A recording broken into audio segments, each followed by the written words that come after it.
du Trisac. Il déconstruit la nouvelle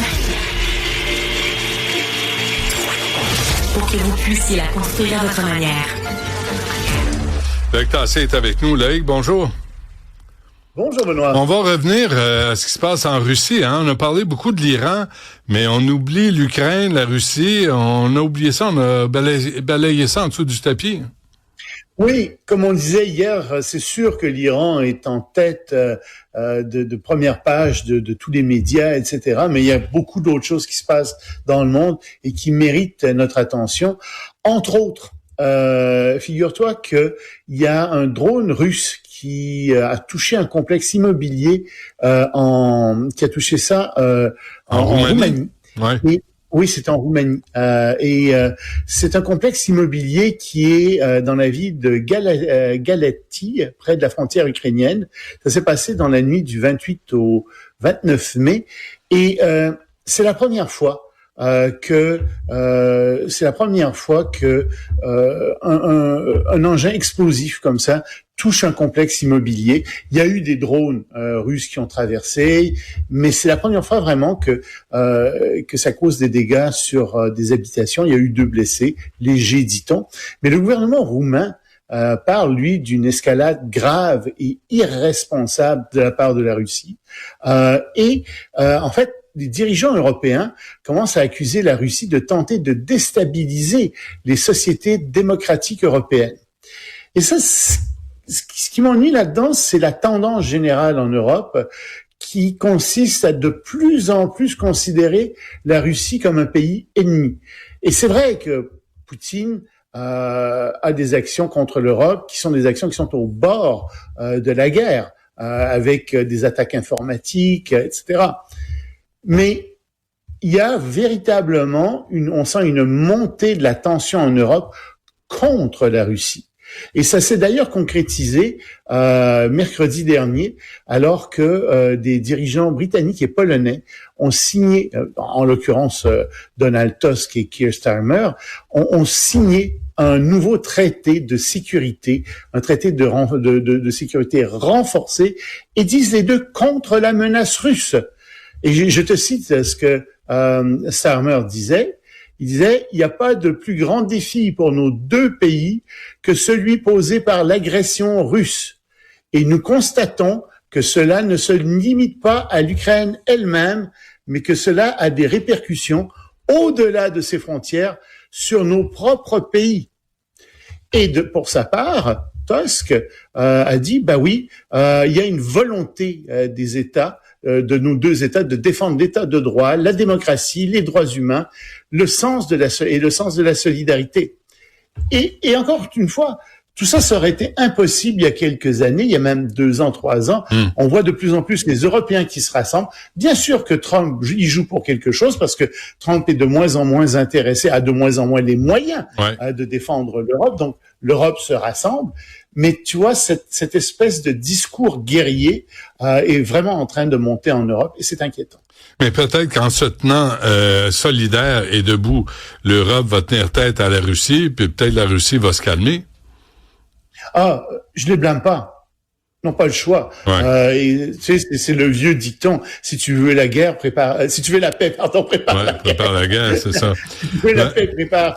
Vis pacem parabellum. Mais tu sais, j'aimerais mieux que les pays européens soient pas obligés de faire ça. Là. Et je pense que oui, Poutine est derrière tout ça. C'est lui qui est. Et derrière Poutine, mais c'est la Chine. Faut pas non plus se cacher que sans la Chine, Poutine n'oserait jamais faire tout ça. Ouais. Que veut Monsieur Netanyahou? On a eu une grande surprise hier parce que Netanyahou, en fait, a laissé entendre qu'il voulait occuper 100% du territoire de Gaza. Et il a annoncé tout fièrement que son armée en occupait 70%. Alors il a dit ça devant une foule de partisans, puis il y a des partisans qui ont dit 100%, 100%, puis il a dit non, on n'est pas encore là, mais ça s'en vient. Alors, le problème, c'est que on comprend que l'occupation de Gaza soit en partie justifiée par la nécessité de détruire le Hamas. Le Hamas est une organisation religieuse terroriste épouvantable totalitaire. Et oui, d'accord, on peut penser que occuper Gaza, c'est nécessaire pour déraciner complètement le Hamas. Le problème, c'est que les Palestiniens qui habitent Gaza, les Gazaouis, sont de plus en plus parqués dans un petit espace qui fait maintenant le tiers de ce que faisait Gaza.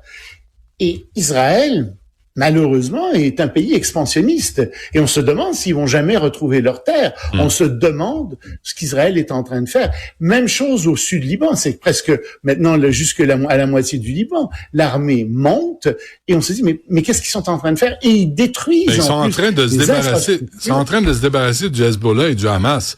C'est ça qu'ils sont en train de faire. Ils sont obligés de le faire. Certainement, mais pourquoi est-ce qu'ils détruisent toutes sortes de sites culturels très importants, comme la forteresse de Tyr? Il y a pas je pense pas qu'il y ait de Hezbollah là-dedans. Et tu dis, mais qu'est-ce qu'ils sont en train de faire? Ils détruisent les maisons. C'est pas nécessaire de faire ça.